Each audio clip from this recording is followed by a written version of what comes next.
for joining today's briefing on the vital role of post-secondary institutions in economic recovery. My name is Meredith Hills, and I'm Advanced CTE Senior Associate for Federal Policy, and I'll be moderating the panel today. We have a wonderful group of experts today, and most of our time together this afternoon will be spent hearing from them. Before we turn to the panelists, I have just a couple of announcements. We'll have time for Q&A at the end of this webinar. Please feel free to enter any questions along the way in the chat and in the Q&A box, and we'll take a look at those when we have time at the end. If you're having any technical difficulties, please feel free to type in the chat and someone will assist you. Now to get to why we are all here together this afternoon. Today we're going to hear from multiple perspectives in the CTE community, leaders at the post-secondary system, state, and national levels about the pivot to post-secondary delivery during COVID, the role post-secondary CTE will play in economic recovery, as well as strategies for success. In this time of economic uncertainty, CTE is an absolute must. This is true at both the secondary and post-secondary levels, but today we're going to focus on post-secondary CTE.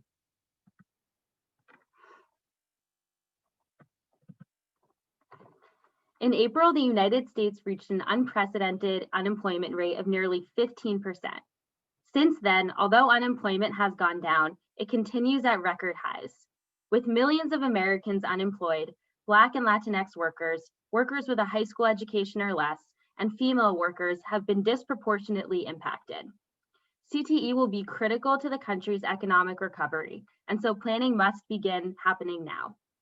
Looking ahead to the economic aftermath of the pandemic, a significant number of learners of all ages will need fast but high quality upskilling and reskilling programs that will result in a living wage and an in-demand career. Through CTE, displaced workers can upskill and reskill and prepare for re-entry into the workforce. And employers can find a pipeline of well-qualified talent who are able to adapt and thrive in this changing world of work. This is especially important given that after the last recession, the majority of new or replacement jobs went to employees with more than a high school diploma, including 3.1 million jobs that went to those with an associate's degree or post-secondary certificate. About a third of adults report that if they do lose their job, they would need more education for reemployment. Strata Education Network found that a third of adults also report they would potentially change careers. 2/3 of adults interested in enrolling in post-secondary and training in the near term would do so to upskill or reskill. And a majority of American workers prefer non-degree and skill-based education and training programs for today's economy. These findings follow a pattern learned from the last recession, when over 50% of displaced workers changed industries when they re-entered the workforce. After the last recession, college enrollment increased by nearly 2.5 million students, mainly attributed to non-traditional college-age students. We can expect a similar trend, though this is much different from the last recession because it is coupled with a global health pandemic. So although immediate enrollments are not seeing increases, this can be expected to shift. Post-secondary CTE programs have successful track records. There are about 3 million learners enrolled in CTE programs at the post-secondary level, ranging from associate degrees to short-term programs. The post-secondary completion rate is almost doubled for those in CTE programs compared to all two-year institutions. So this is about 57% compared to 29%. Also, 86% of adult CTE students either continue in their education or are employed within 6 months of program completion. This is likely because post-secondary CTE programs are very closely aligned with workforce needs, as 94% of certificates and 57% of associate's degrees are awarded in career-oriented fields. Before we move on to our panel discussion, I want to share some resources and advocacy tools that you may find helpful. At careertech.org/advocate, you'll find resources on CTE's role in economic recovery, including a great 2-minute video, fact sheets about the role of secondary and post-secondary CTE in economic recovery, and a guide for how you can promote and advocate for CTE. Now I'm going to turn to our panelists for the fun part. And I'm going to start by briefly introducing each of our panelists and ask a question to each. And please feel free to share any additional background information. And I'm going to start with India Hextall. India is a policy analyst for the National Skills Coalition. India, can you share some of the national trends in post-secondary programs, including degree and non-degree, that you are anticipating? Hi, thank you, Meredith, and thank you everyone for being here today. So as Meredith mentioned, my name is India Hextall, and I'm a policy analyst with the National Skills Coalition. And in responding to this economic crisis, we can all do a bit better. NSC recently did a poll and found that 84% of unemployed voters want policymakers to immediately increase investment in training. An inclusive economic recovery must address first three things. One, the disproportionate impact of the economic crisis on workers of color, immigrants, and workers with a high school diploma or less. And then second, the central role of small businesses who hire locally and invest in their people, but need policymakers to be their partner. And third, the moral and economic imperative to dismantle the structural racism within workforce education and training systems that hold back workers, businesses, and the economy. And all three of these things must be addressed through a racial equity lens.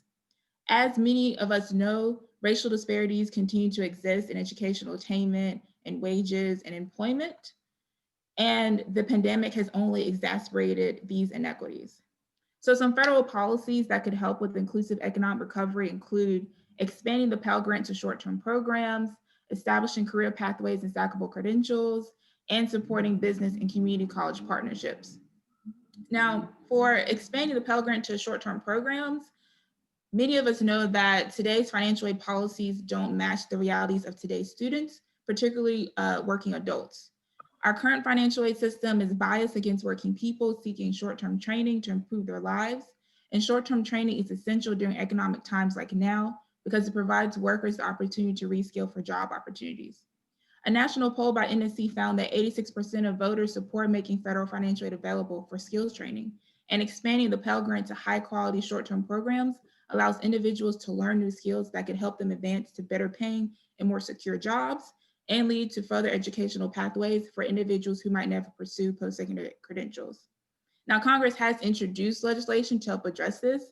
The Jumpstart Our Businesses by Supporting Students, or the Jobs Act, has been introduced a couple of times in Congress, and NSC supports this.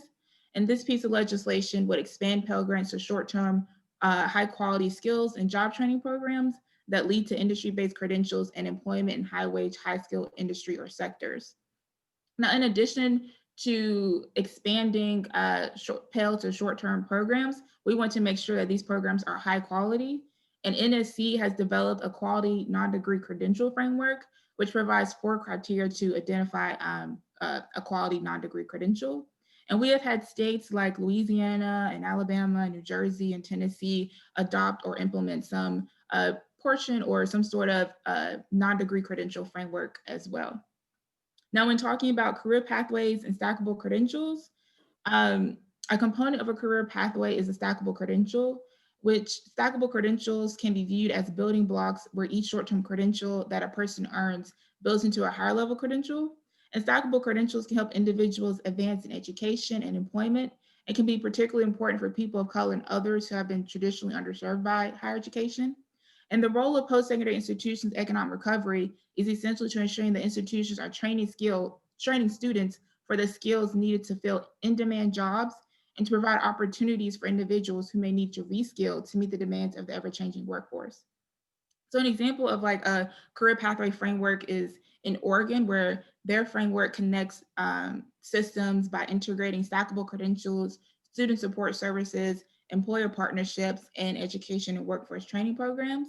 And the federal government has also introduced legislation around this as well. And that's through the Gateways to Careers Act, which would provide funding to higher education institutions, such as community colleges, provided they are partnering with workforce development organizations.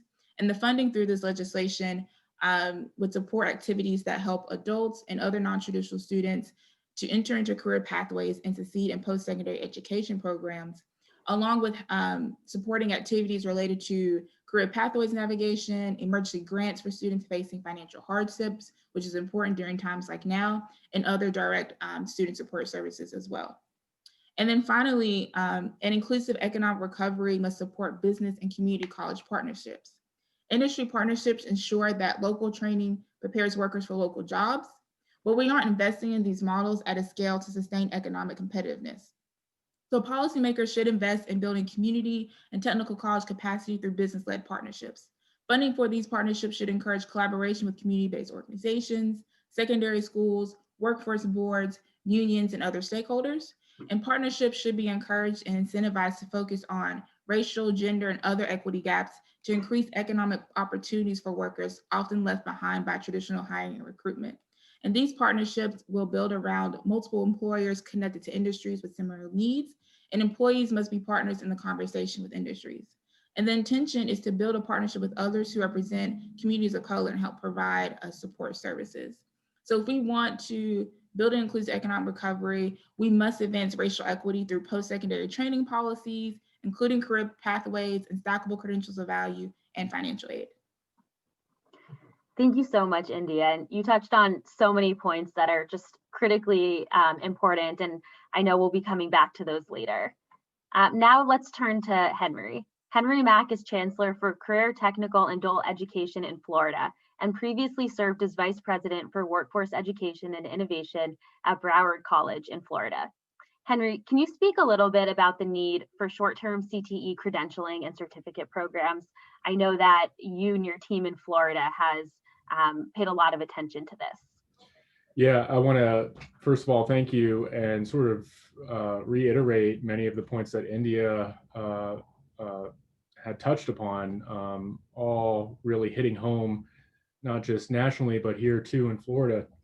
The fact that the COVID pandemic has so impacted so many of those residents in sectors like hospitality, tourism, and other sort of less stable industry sectors has placed the demand on the education system to rapidly enroll them, get them a high quality short-term industry certification or a short-term college career certificate, or a technical cert or career cert, so as to allow them either to pivot and quickly enter into a new job in a new industry, or take that credential, to India's point, and stack it into a degree program type, which, as we know, does better by way of long-term economic self-sufficiency and ROI, essentially, to say nothing of the stability that affords the individual.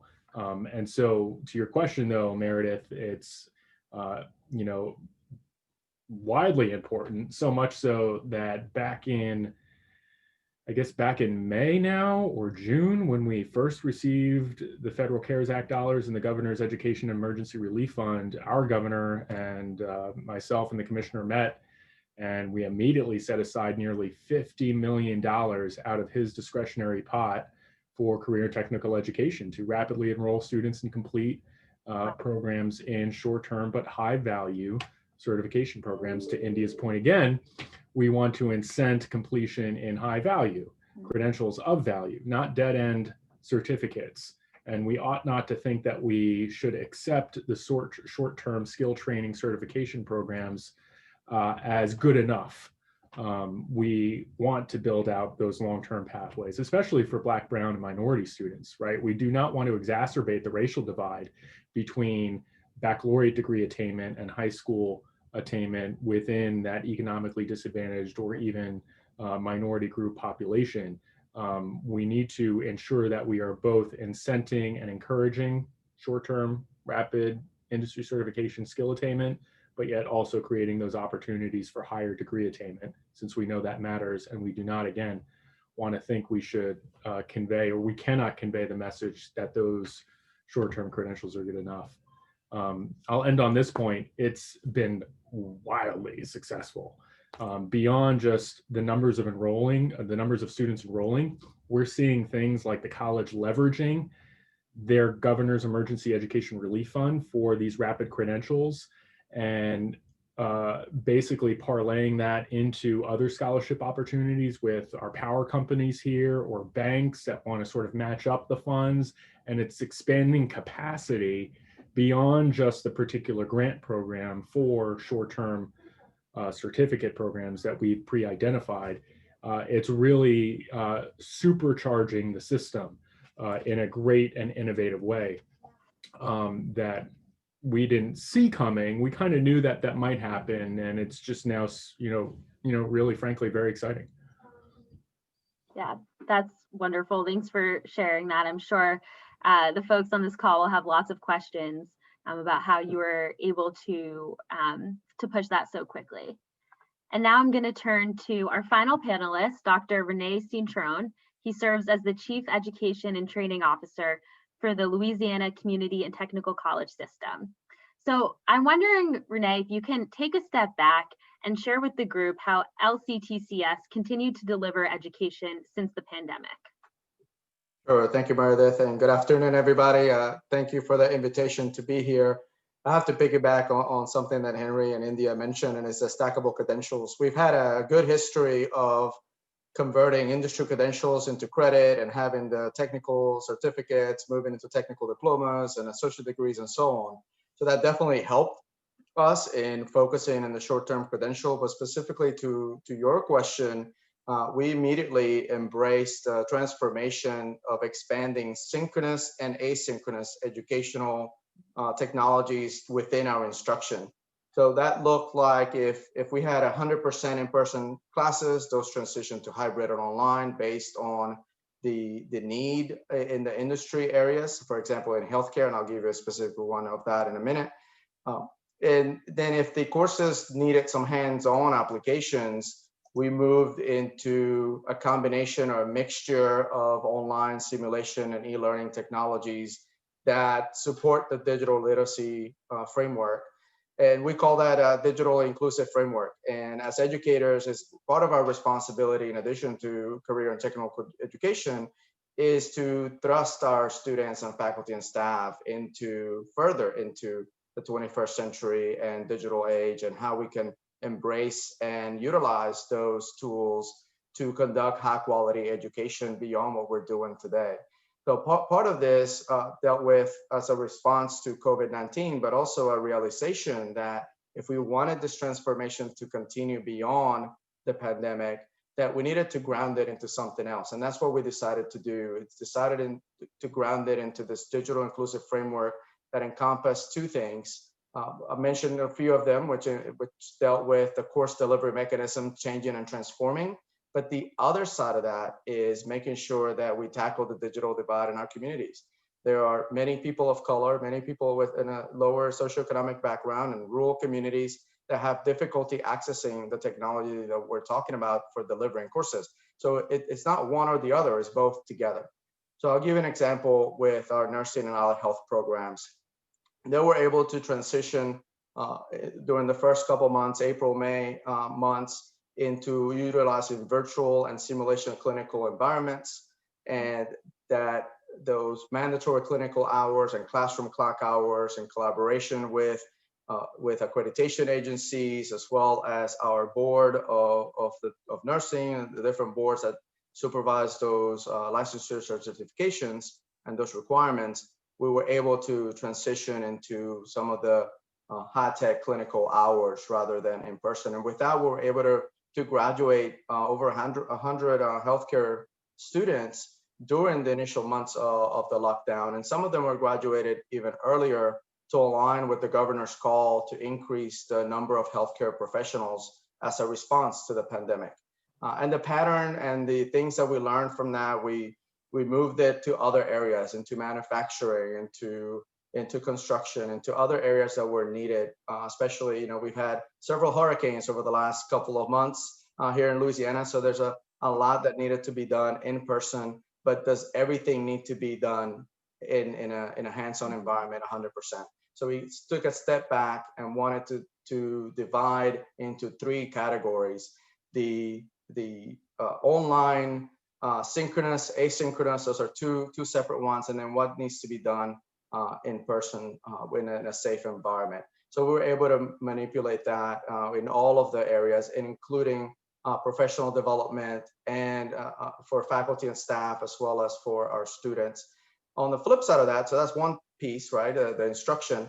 On the flip side of that is the equipment that students and faculty need, those tools that are necessary to be successful in the digital inclusive environment that we're trying to build, and the need for devices and connectivity, for completing coursework is paramount. You can't do it.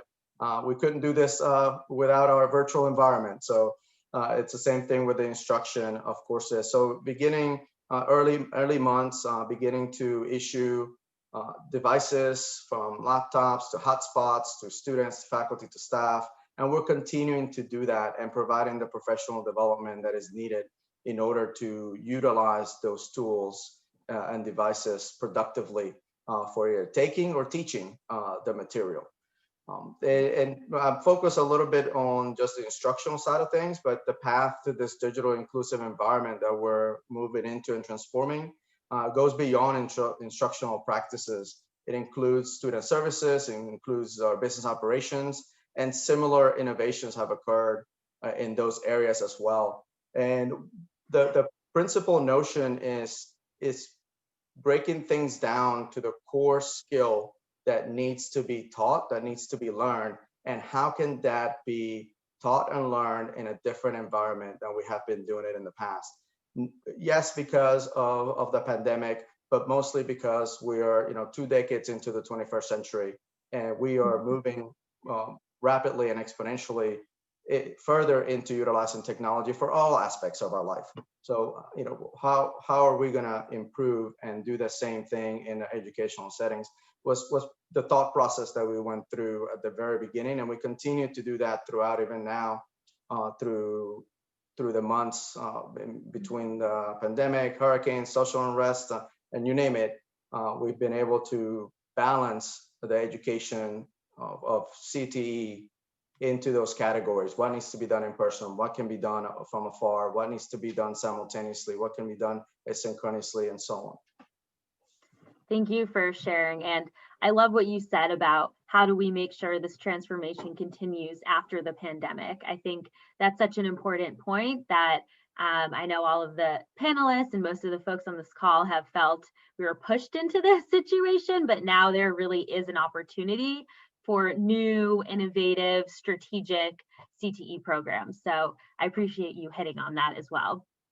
So now I'm going to ask this question of all the panelists, and we can go in reverse order this time. There's been a lot of conversation about the role of upskilling and reskilling workers to support economic recovery. I mean, including from me at the very beginning of this webinar. So I'm wondering for each of you, how important would you say this upskilling and reskilling is to economic recovery? Is that the right area of focus? And what actions have you begun to see or implement in this space? And I know some of you hit on this already. So Renee, would you like to start us off? Sure, I'll do that. Upskilling and reskilling, it's important. I mean, you went through the numbers of unemployment earlier in the year, and we have to respond in kind. I mean, not in kind, but we have to respond to that. And upskilling and reskilling is just an important element to support economic recovery, period. So we have to figure out how do we do that? How do we find out what are the jobs that need to be trained for? What are the skills that we need to make sure our students know and can demonstrate? And unfortunately, anytime there's a disruption, the historical data can take us so far. We can't use the same projections as we had last year because we had a drastic disruption in the historical data with COVID-19. So with part of our Reboot Your Career program, that's what we called our upskilling and reskilling program, we collaborated with economic development partners, business, industry, to determine the immediate need by region. So we went through each regional economic development partner with their companies and their industry there. What are the skills that are needed in your region to boost the economy, to reboot the economy? And what we discovered is some of them were in common across the state, and then a very few were unique to the regional economy. And all of them fell into 5 principal sectors: manufacturing, healthcare, computing, construction, and transportation. And that's probably the same everywhere. If we go around the room here, and even the attendees, everyone has some demand in some of these fields. It goes up and down depending on where you are. So with that, knowing now the occupations that we needed folks to be trained in and reskilled and upskilled, the governor, through the Emergency Education Relief Fund that Henry mentioned, invested $10 million in training individuals in 12 weeks or less credentials, those industry credentials that are aligned through a path for high wage, high demand job. And we've trained over 1,000 students so far. Our hope is over the next few months we'll do 5,000. It takes time to ramp up. It takes time to get things going. And our goal is to train over 5,000 students over the next few months. And it's that notion of what's needed, and the communication with our industry partners about what are the skills needed to get the economy rebooted. And that's what we call it, reboot your career.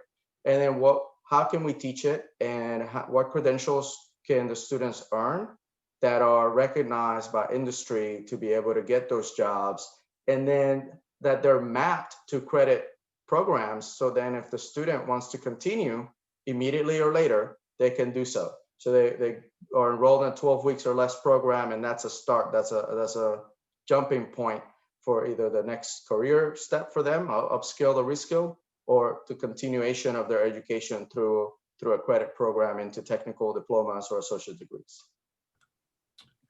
Yeah, well said. That latter point about mapping again to credit is super important, if only because we cannot think that these short-term credentialing opportunities, despite how valuable they are good enough, right? We need to be incenting and encouraging credit taking behavior as well as degree attainment, since we know, to Meredith, your point, degree attainment is still the gold standard. It is still the ideal. It matters for stability and long-term economic self-sufficiency in return for the individual.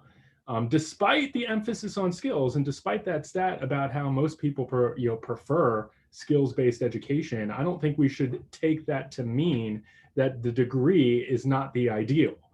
I may be a little contrarian here, but I'm as the CTE guy for the state, I'm still towing the degree line. I believe that everyone should have the opportunity, the clear opportunity to acquire that degree. Since we know, again, new opportunities, employment opportunities are shifting to those with degrees. You were twice as likely to be impacted by the COVID pandemic if you didn't have a degree, right? 63% of those who filed for unemployment or who were furloughed or laid off were those without a high school diploma or a degree, right? So the idea is to think about how to structure the system in the way that Renee described to entice, whet the appetite, re-engage, reskill, upskill, et cetera, with high quality, in-demand skill attainment with verified credentials of value in a short period of time that we can then sort of stack up into degree attainment. Because degree attainment also, incidentally, it matters certainly for economic reasons. But I think we all may agree here that education does not just have as its end economic or utilitarian ends or aims. Education is good for the person. It's good for society. It's good for democratic living. It's good for dispassionate debate and reasoning. It's good for empathy building. It's good for communication. It's good for informed citizenry, right? And if we focus on skill attainment at the expense of those democratic competencies, we run afoul, I think, of the purpose of a higher education, and we risk, I would submit, losing out on a better democracy. And so if we don't balance the two, right, if we do not, and this is the age-old debate, right, in higher education itself, if we don't balance the two now, we, I think, risk a lot. And so it's just fascinating to me, right, to think about how we're investing so much money in skill attainment and short-term credentialing opportunities, and that's what we're doing. Ours is 1 to 20 weeks, but yet also on the other hand, trying to thread that needle about degree attainment to get at India's point, really, about those social justice, economic justice, and mobility aims that we know we need to address, the intergenerational poverty and immobility, generation after generation after generation being stuck. And now is the time, I think, for us to focus on them, to get them hooked, and then again, cultivate those conversations for lifelong learning. And that's kind of a controversial position to hold, which I'm surprised by. I'm getting a lot of crap from my technical college directors talking about how education beyond just a mere certificate matters and is still the ideal. But I think we have to thread that needle, right? It's a fine balance between education for market demand and industry demand, but also education for democratic citizenship. So I'm kind of I want to stir things up here. I want more people chatting about what we're talking about, and not just, articulation and PLA stuff, which is important. That was a really good question, but, also about some philosophical stuff, since that's my jam. But I know, India, I'm sure you have some things to say too, since you brought up a lot of important racial conversations and systemic racism and structural racism, and really how we're getting at that, right? Yeah, ditto to everything Henry and Renee said. I mean, like they were saying, upskilling and reskilling is essential to economic recovery, and education is important as well. But we also have to think about other support services that matter to help these students not only get access, but continue to have the opportunity to upskill to meet the demands of the workforce. So, NSC, we put together an 8-part skills policy agenda that states and federal government can use to take action on increasing investments in skills training with the intention of creating an inclusive economic recovery. And as part of this, we're looking at policy changes like removing barriers to the nation's safety net and digital and literacy inclusion efforts. And some states have taken action to ensure an inclusive economic recovery for their residents. For example, in California, Governor Newsom has outlined a vision for economic recovery, which includes connecting out-of-work residents to new jobs and retraining opportunities and other supportive services. And he even convened a task force on business and jobs recovery that laid the foundation for the state's economic recovery efforts to make sure that as they're rebuilding or rethinking about their economy during these times, that it's more resilient and more equitable for the future as well. And the task force actually recently released a report that provided recommendations on how to further the state's progress during this time. And then also in New York, they convened a group of folks that took action to help shape New York's labor market. And they provided about 23 policy recommendations that dedicated funds for career pathways development and better enabling students to transition seamlessly between job training and college programs. And these recommendations reflect not only the immediate need, but also the short-term, the long-term steps that the state could take and policymakers can take to a more equitable economic recovery. So when we think about the initiatives that we're doing in the state or at the federal level or workforce boards, we are all working together in a way to identify skills training and key strategies for securing a more equitable and economic future. And as we're still living in COVID-19 times, we're still developing and implementing all of these things as well too. So, yeah. Thank you, all of you, for answering this question about upskilling and reskilling in such robust, detailed ways, because I think you really brought up a lot of good points about the need for an immediate response, yet also having a full long-term education and workforce development plan. And I think, Henry, when you talked about the balance, I think that is such an important point of post-secondary attainment to different degrees is necessary for career pathways, but how does that also tie in with preparing you for labor market demand? And so I think that balance and that full scope of skills that is necessary to be successful in a career pathway is so important. So thank you for bringing that up. And I'm actually gonna turn back to you, Henry, for another question in a little bit of a different vein. And you already touched upon one way that Florida has been using CARES Act funding. So I know you also have been doing work through the CARES Act funding for workforce education dashboards. So can you just share with the group what goes into this and how it came about? Yeah, sure. So simple question. We realized, and I think Louisiana might be ahead of us in this one, and Alabama and some other states, but we wanted to try and figure out how to inform choice.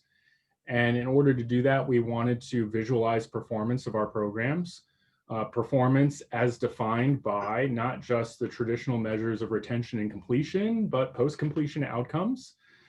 And not only post-completion outcomes, like actual employment in the occupation that was aligned to the actual program. So developing a more robust SIP to SOC crosswalk methodology that is better than just sort of the 6-level ONET standard.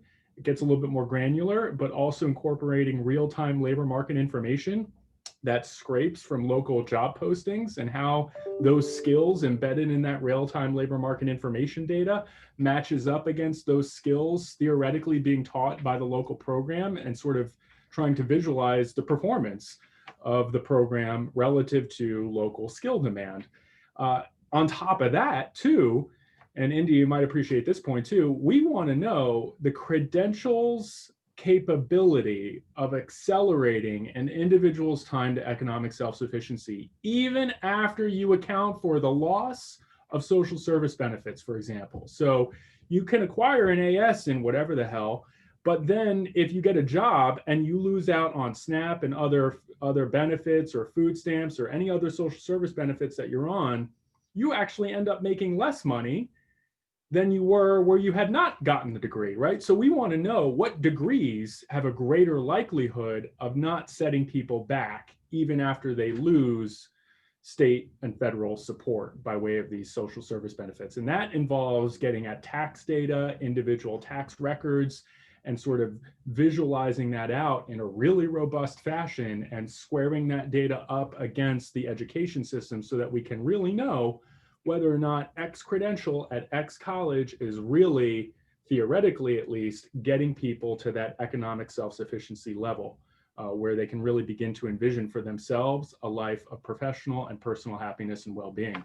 And so that involves a partnership with our Department of Commerce. Here we call it the Department of Economic Opportunity, our workforce development boards, the Department of Education, our data warehouse. We have a longitudinal data system here. And all of these systems now finally are getting integrated so as to sort of visualize this out for informed choice. We are at the beginning of that, Meredith. We set aside $2.5 million in our CARES Act to start the work. And so we're starting the work and everyone's really excited about it. We currently, are thinking through about, possible partners, vendors, contractors, et cetera, to help us to help with us, help us do this, since it's a very complex proposition.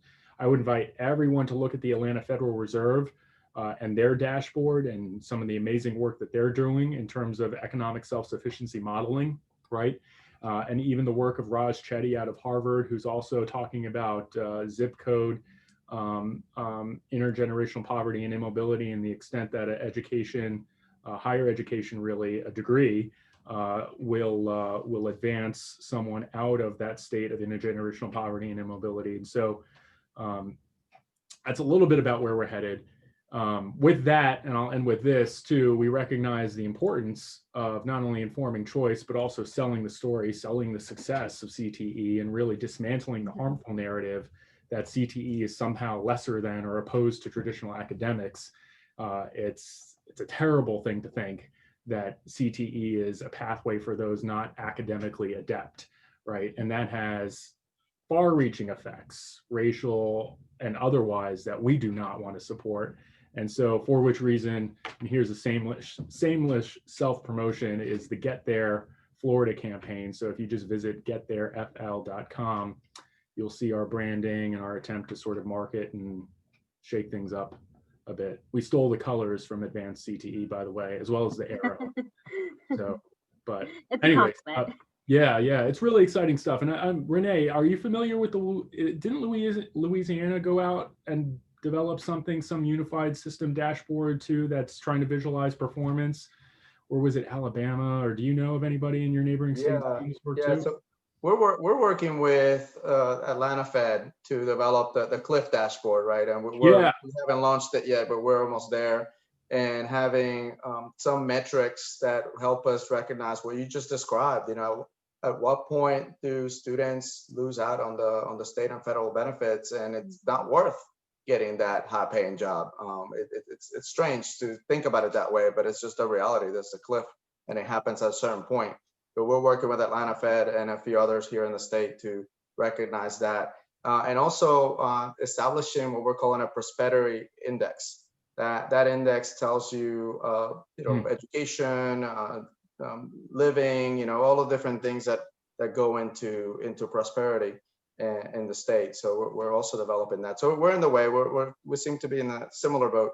So how are you gonna reconcile winners and losers here, right? It's not a binary proposition. Like, you can't just think of X list of credentials as valuable, X list of credentials is not valuable, because X list sort of does better by way of accelerating for economic self-sufficiency and these don't. So all of a sudden we don't want to incentivize people, or rather discourage people from enrolling in the arts, for example, or in, credentials that, to your point, Renee, may not be worth it.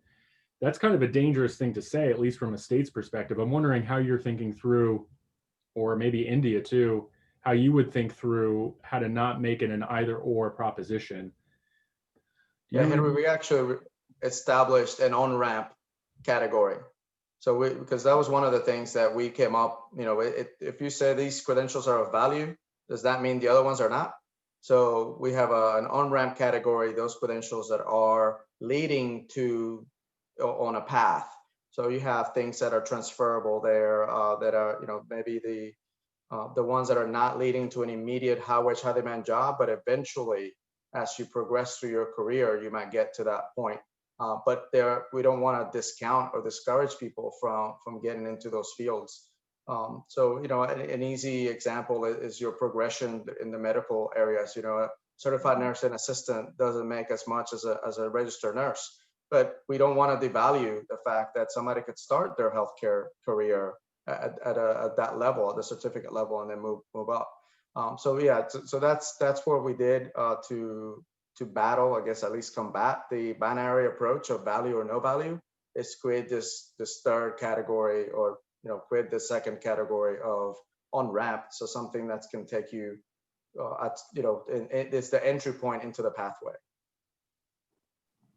India, Yeah, and for NSC, what we've been working on is we've actually created a framework around so we have a skill span coalition network of about 20 states, and we created this framework for some of the folks in the states on how to evaluate kind of like the value of a credential. And so there's 4 criteria that we use that we work with states on the different types of credentials or pathways that they may offer, and that the criteria is usually around, does the credential provide substantial job opportunities?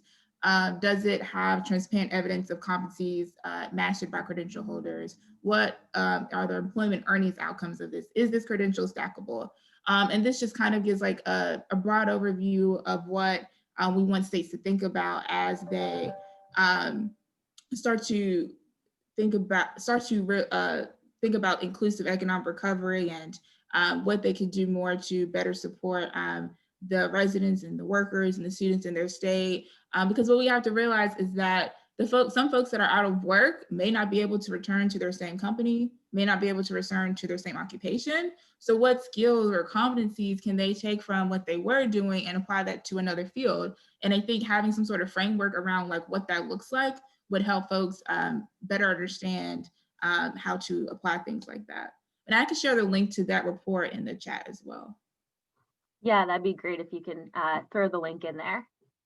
I want to go back to Renee, but all panelists, please feel free to respond to this question as well. We've mentioned a little bit about the comprehensive supports and wraparound services that post-secondary and now especially returning adult students might need. So I'm wondering if you can talk about if there are existing services that have been elevated by the pandemic or new ones you're finding a need for. Sure.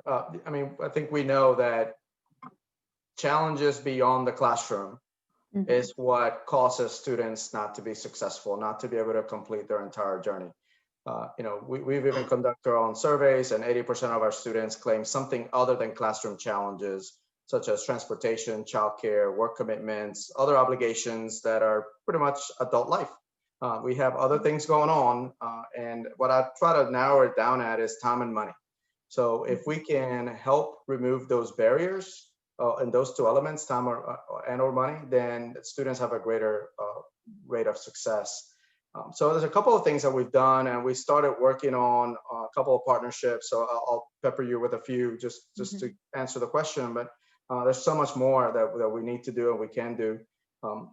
The first one that comes to mind is our partnership with the Department of Children and Family Services to provide or to extend training support for students. We're starting out with those students in healthcare and construction, and then we're going to expand to the other three that I mentioned earlier, the high demand industries, and then we expand to everything after that that we can, according to the policies that DCFS has for this, for SNAP ENT.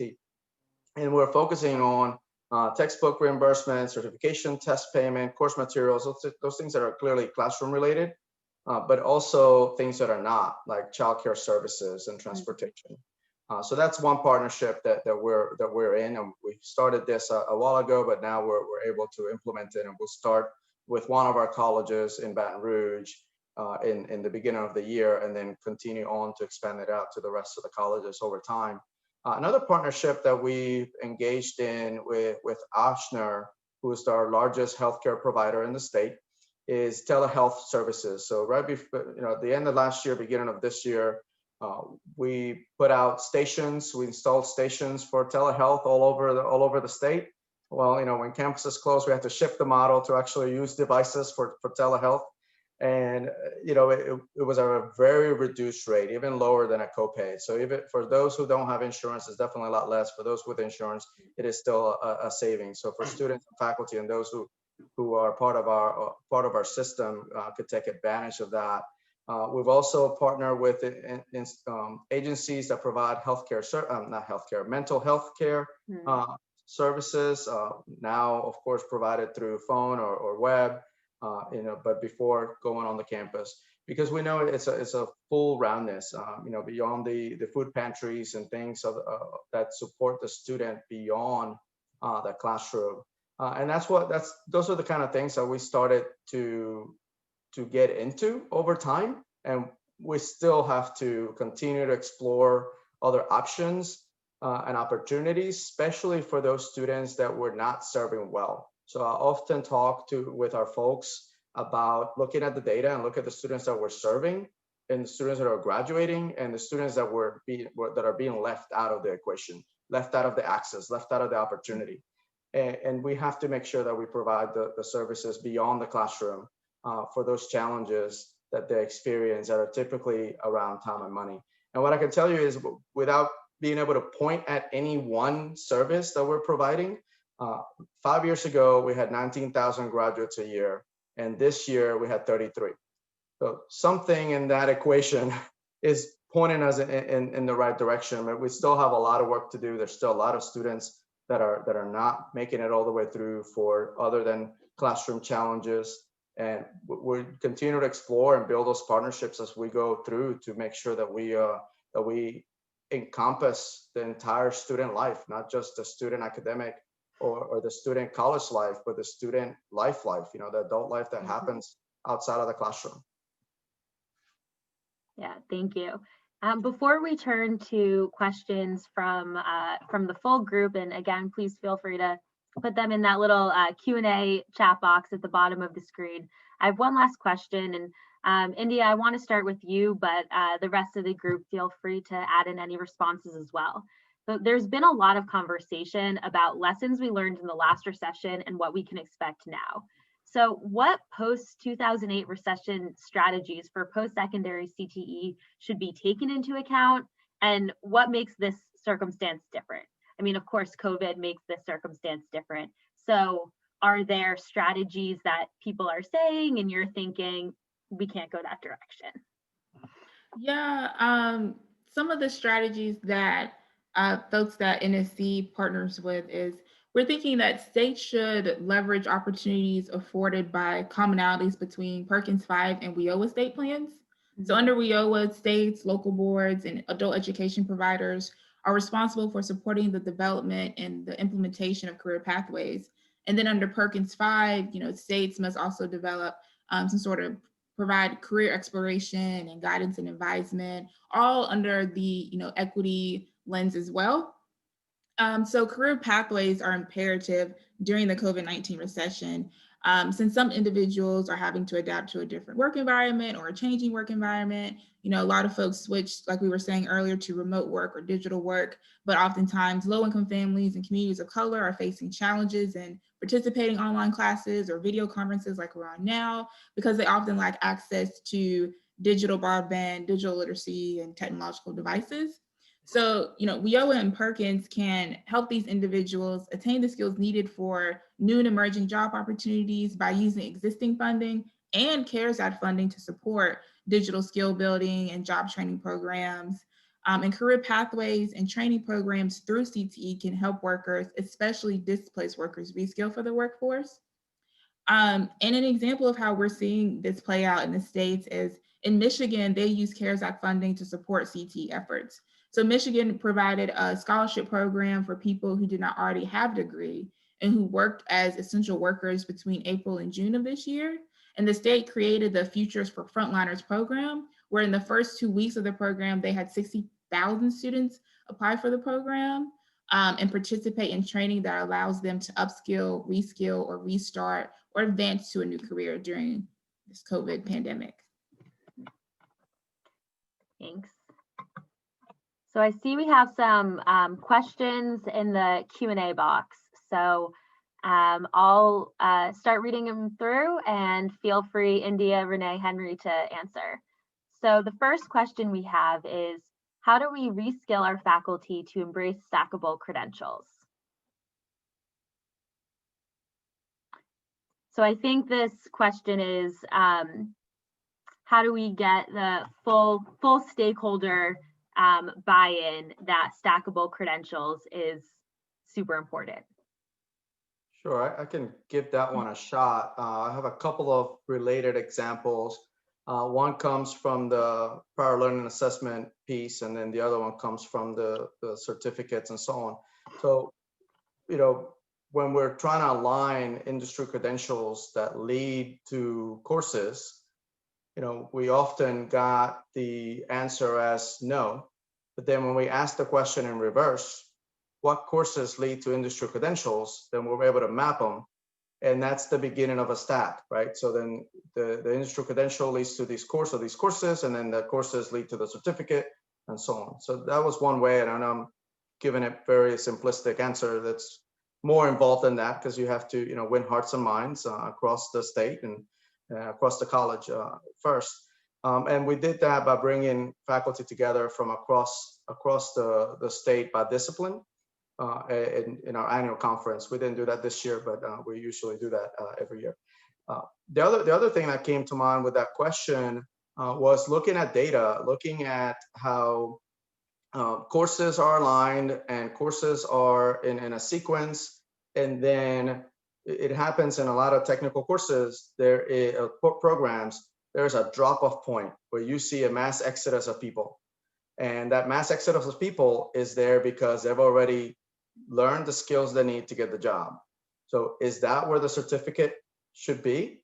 Is that where we should have some sort of exit point to designate that you've learned these skills, and that leads to the next level? So those were two things that came to mind. I think it's having the the conversation now at skill level, what skills are being learned and demonstrated, and what jobs are out there after, and what does that lead to the next, and what's the next job after that? What's level 1, what's level 2, level 3, and so on. But those are two things that quickly came to mind as you asked that question.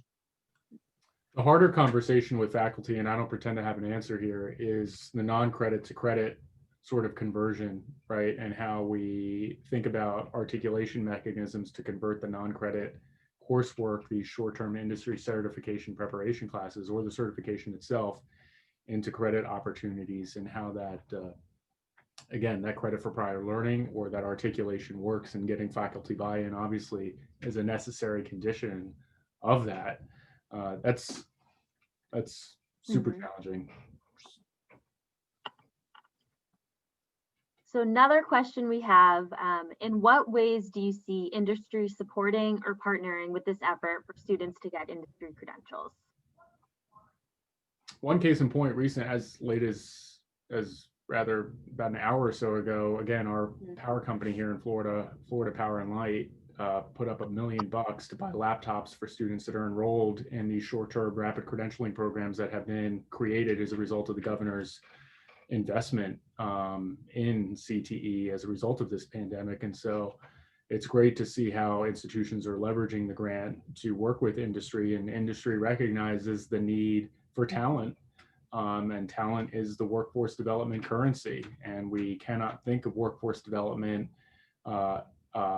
if it's not necessarily including workforce education, since we know talent and talent education in this regard sort of matters significantly. So industry, thankfully,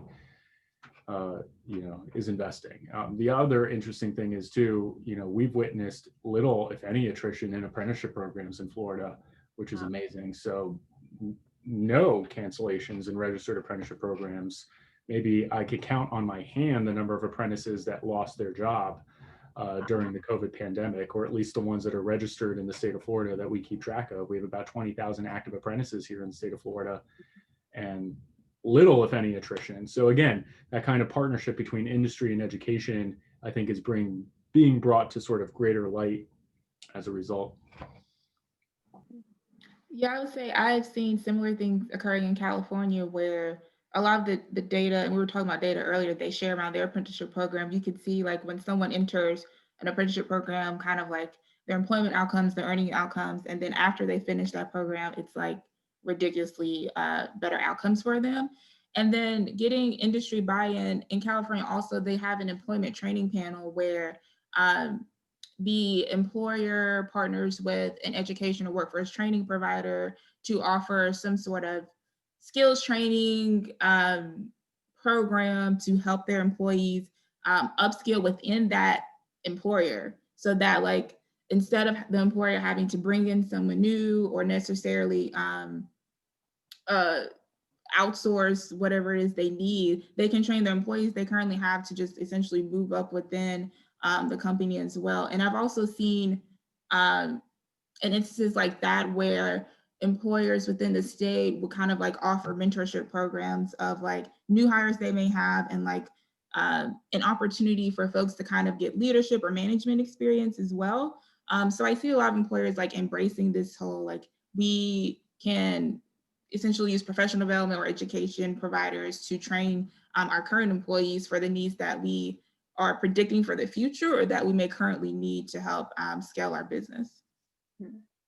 And that kind of brings us back to one of the starting points from you, actually, India, of the partnerships between businesses and community colleges. So wonderful little full circle there. Unfortunately, we are out of time. I could talk about this and listen to you all talk about this for through the rest of the afternoon, but I can't make you stay on Zoom forever. So thank you to all of these panelists for providing such interesting and thoughtful information. And I really appreciate you for taking the time today. Everyone have a wonderful afternoon. Bye. Thank you.